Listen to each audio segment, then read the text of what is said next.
Depois de 3 longos anos, finalmente, eu vou fazer um vídeo analisando uma cena de terror. E não é de qualquer filme de terror, gente. É de O Chamado. Depois da vinheta, eu vou explicar pra vocês por que que esse filme é tão difícil pra mim, por que que é tão simbólico pra mim fazer um vídeo deste filme. Meu nome é Bea Góes e você está assistindo ao Narratologia.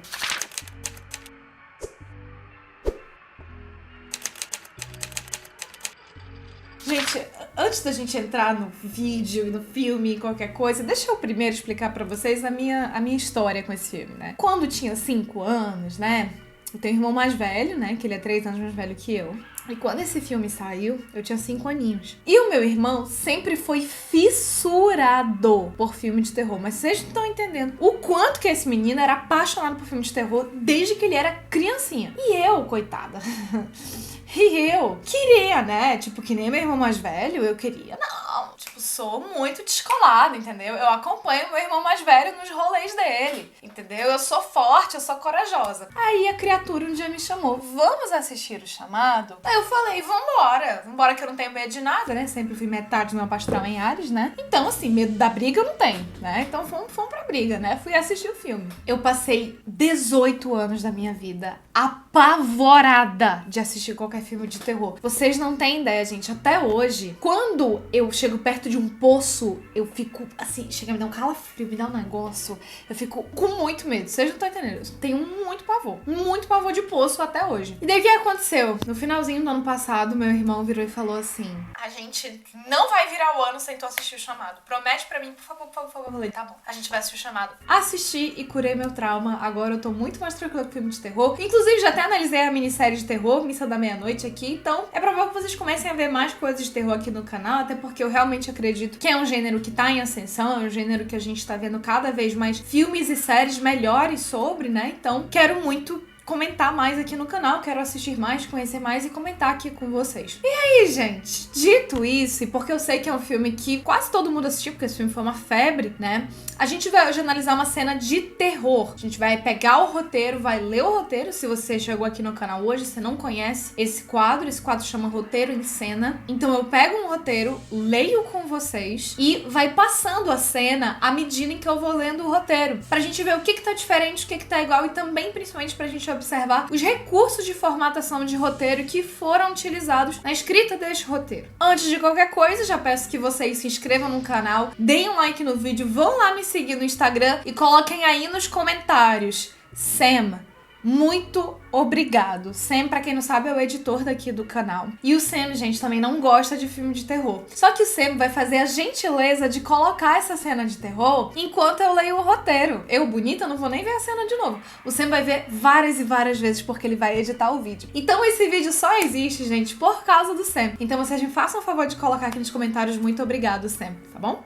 Pra quem nunca viu o filme, né, também que eu não quero traumatizar ninguém, essa cena, ela é bem creepy, tá? Essa cena é bem bizarra. É a cena do final do filme em que a Samara vai matar o Noah. Então é uma cena bem bizarra, tem contorção, tem tensão, tem tudo, tá? Então, sigamos firmes. Vamos lá. O Chamado, em inglês Ring, foi escrito por Erin Kruger e o tratamento final, né, a versão final do roteiro que foi filmada, foi revisada por Scott Frank. O último tratamento do filme foi dado em 3 de outubro de 2001. E a partir daí, eles foram gravar o filme, que vocês vão estar vendo aí na tela, que vai aparecer já já pra vocês. É o roteiro. Eu traduzi uma cena do roteiro, que foi uma cena que eu achei que elucidava melhor a escrita de terror, né? E à medida que a cena for passando, for acontecendo, eu vou comentando vocês tanto os recursos de formatação de roteiro, ou seja, os recursos da escrita de roteiro que são utilizados nesse filme, quanto também vou comentando o tom, o ritmo que é usado na construção de uma cena de terror, beleza? A cena que a gente vai analisar é a cena 159 do roteiro.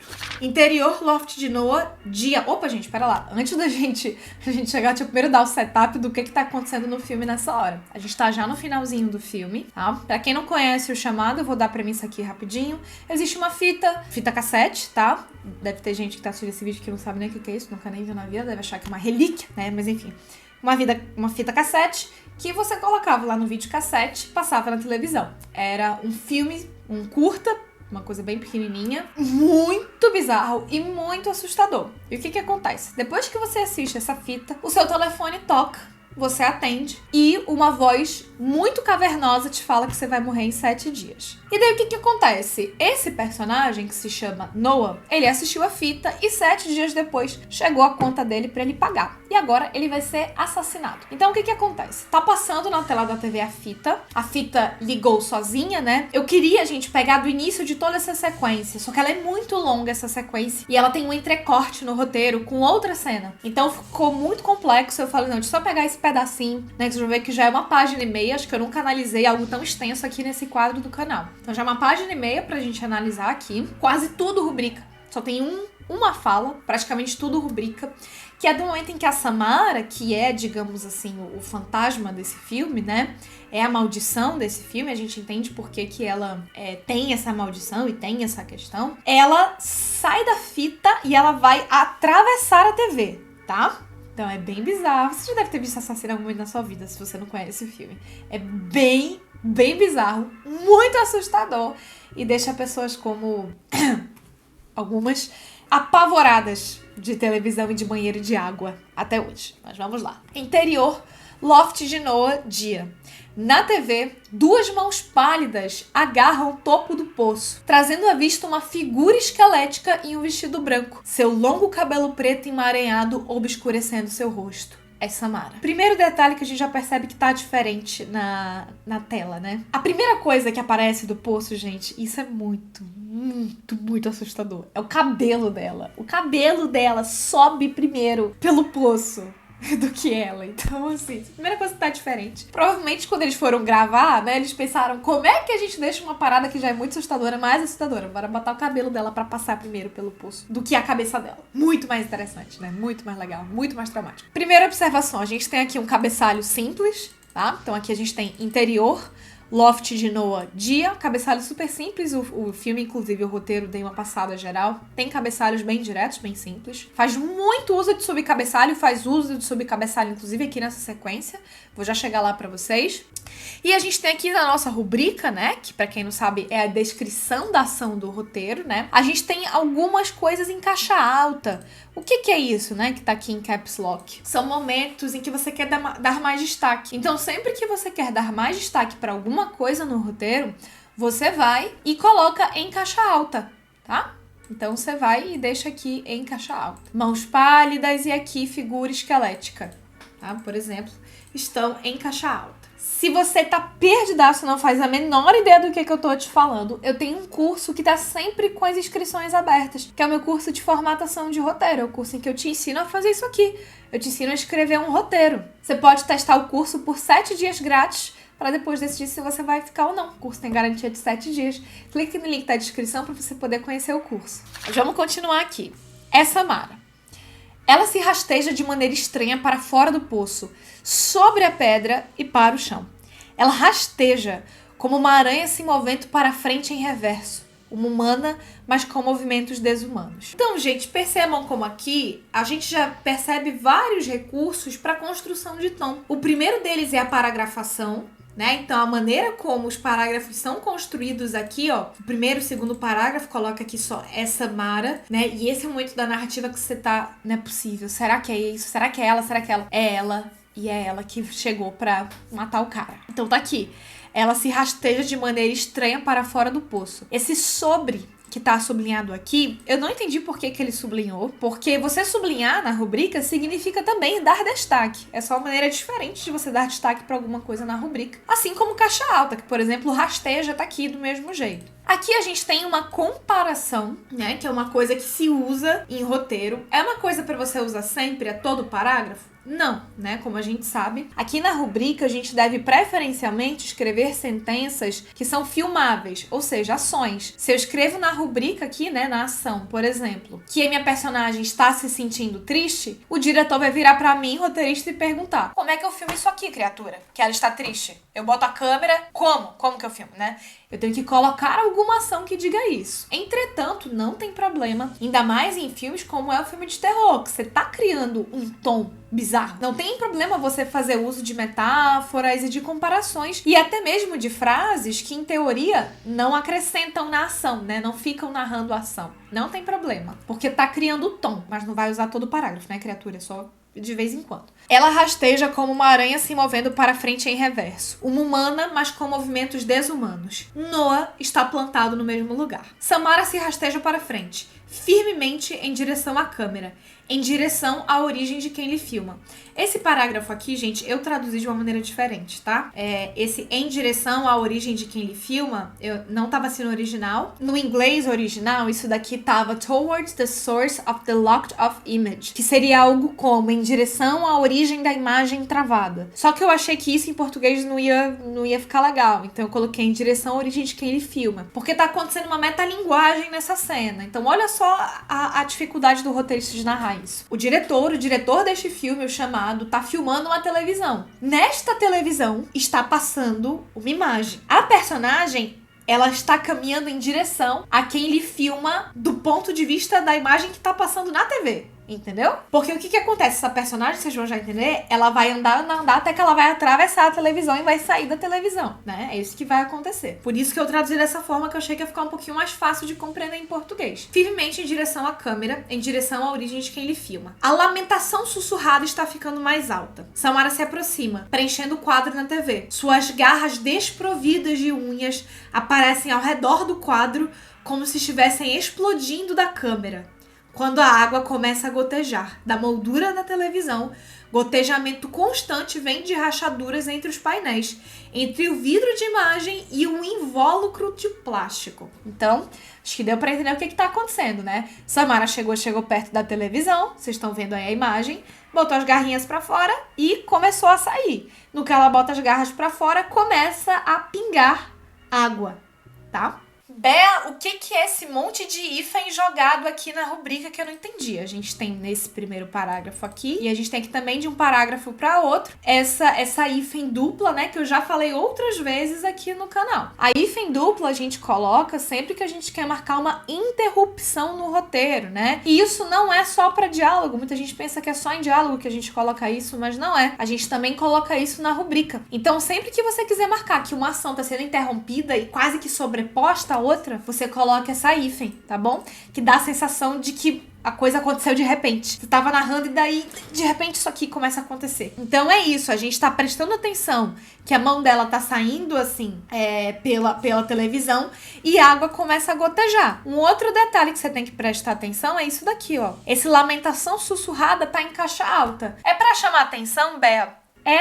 Mas com um objetivo diferente. É pra chamar a atenção do pessoal da mixagem de som, de que eles precisam colocar essa lamentação sussurrada aqui. Todo e qualquer som no roteiro, ele precisa estar em caixa alta na rubrica, tá? Você não pode colocar em caixa baixa o som no roteiro, você tem que colocar em caixa alta pra poder chamar a atenção do pessoal da mixagem de som. É por isso, gente, que o meu curso de formação fica sempre com as matrículas abertas. Porque vocês entendem o quanto de detalhe, o quanto de recurso, o quanto de opção você tem no roteiro. Você tem que prestar atenção, você tem que saber como é que você constrói sua narrativa. Não adianta, cara, você tem uma ideia boa, você tem uma premissa legal, tem uma narrativa bem feita, e na hora de escrever o roteiro, o negócio, começa a desmoronar porque você não sabe formatar. Não dá, tem que aprender a formatação. Mas vamos continuar aqui. Quando a água começa a gotejar, da moldura na televisão, gotejamento constante vem de rachaduras entre os painéis, entre o vidro de imagem e o invólucro de plástico. E a água sobe sob os pés, borbulhando por entre as tábuas do piso do loft de Noah, gotejando para cercar os pés descalços dele. Isso daqui, se eu não me engano, isso não entrou, tá? Então, qual que era a ideia, né? A água sair da televisão e começar a fazer meio que dar uma cercada no Noah, tá? Se eu não me engano, isso não acontece. Não tive coragem de assistir a cena de novo, mas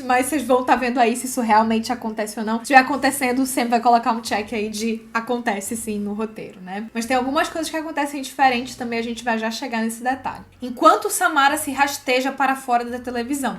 E aqui, gente, esse enquanto Samara se rasteja, e a água sobe sob os pés, isso daqui é tudo sob cabeçalho, tá? Que eu tô chamando a atenção, deixando ali isolado num cabeçalho em caixa alta. tá? Só que são subcabeçalhos, né? Que é um cabeçalho secundário, também pode se chamar assim. Inclusive, né? Por que você sabe que é um subcabeçalho? Porque, inclusive, no roteiro original, ele está formatado como subcabeçalho e ele tá até com a enumeração, que é da mesma cena, né? Não muda a numeração, mas ele tá com a numeração que é pra chamar a atenção da direção de que é pra dar um destaque pra isso. E aí, gente, vem minha rubrica favorita de todo esse roteiro. Enquanto Samara se rasteja para fora da televisão, literalmente se puxando da tela, agarrando-se na realidade, arrastando como uma aranha no chão de Noah. Gente, sério, isso é muito bizarro. Isso é muito assustador, gente. Isso é muito, muito bizarro. Noah dá um passo catatônico para trás. Seu telefone ainda toca. Samara rasteja em direção a ele, gaguejando em movimentos desumanos, seu vestido encharcado e o cabelo arrastado. E aqui, gente, isso daqui que tá diferente, tá? Tanto na televisão quanto aqui nesse momento, a Samara, ela não tá tão aracnídea quanto ela é descrita aqui nesse roteiro. E eu sei disso porque eu assisti o Chamado 2, porque meu irmão não ficou satisfeito em me traumatizar só com um. Eu lembro ainda na infância eu assisti o 2 também. E ele não ficou satisfeito, então eu também assisti os outros filmes. E eu lembro que nos filmes seguintes, ela tá mais aracnídea, ela tá assim, se movimentando mais com os 4 membros. Nesse filme, ela fica realmente mais em pé, nos 2 pés. Eu acho que foi uma coisa que tentaram fazer no primeiro filme, acharam que talvez não fosse funcional, que, né, não rolava, mas que depois deu certo. Então, vocês percebam como, assim, ela sai da TV, ela já levanta, né? Não tem essa coisa dela ficar se rastejando tanto assim.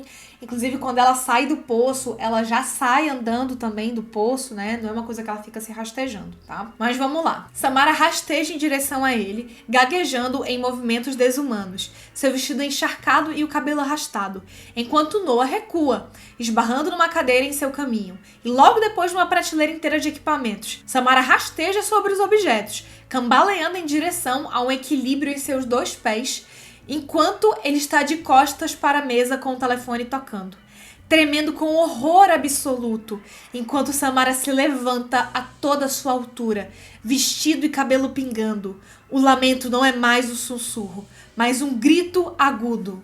Noah, não, não, enquanto o próprio filme oscila. Esse daqui, gente, pra mim ficou ambíguo, tá? Esse o próprio filme oscila. Mas eu acho que é o filme que a gente tá vendo, que a gente tá assistindo, ele começa a oscilar, a câmera começa a oscilar. Também não me recordo se isso acontece ou não nessa cena. Ó, lembra daqui que eu falei que a interrupção também tá no diálogo? Olha aqui, ó, esse não do Noah também tá aqui com 2 ifs porque é interrompido, né? Um gaguejo trêmulo perde o controle como o nosso projetor. Repetidamente, jump cuts impossíveis. Ela engole a distância entre eles em um instante e a tela escurece. Então aqui o que acontece, né? Obviamente a gente lendo, né, não dá a mesma sensação de rapidez que tem. Mas quando o roteirista coloca aqui jump cut, o que é jump cut? É um corte pulado. Então não é um corte direto.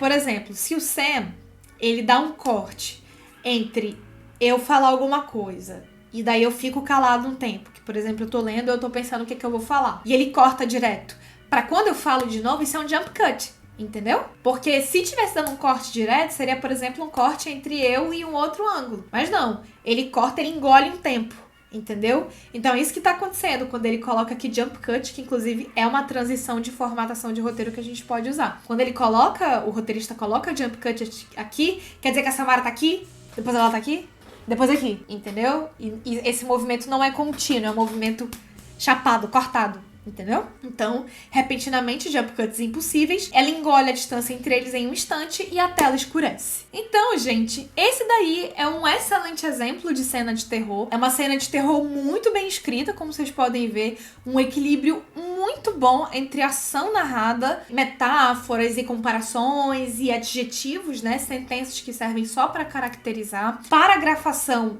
excelente, a maneira como o parágrafo é cortado, a maneira como o subcabeçalho é utilizado. Eu teria usado um pouquinho menos de caixa alta, né? Mas eu não gosto muito de usar caixa alta. Isso é bem coisa de estilo pessoal mesmo. Mas é maravilhoso e você percebe, assim, como o negócio é de dar medo mesmo, né? E eu sei porque muita gente fica se perguntando, será que realmente mostra tudo isso? Será que no roteiro realmente está tudo escrito e isso é detalhado? Sim, no roteiro está tudo escrito e detalhado sim, tá, gente? Inclusive, uma coisa que meu irmão perguntou, O vídeo, né, que é a fita cassete do chamado. Tava no roteiro? Tava no roteiro. Cena a cena, tava no roteiro a bizarrice de cada cena daquela fita. Tá lá. É possível sim, tá? É possível sim você narrar e você detalhar tudo o que acontece. Tá bom? Gente, espero que vocês tenham gostado desse vídeo. Não se esqueça de dar uma olhada no meu curso de formatação de roteiro, de se inscrever no canal, dar um like no vídeo e muito obrigada pela sua audiência. Tchau. Sam, não me odeia, não me mata, não me processa, por favor.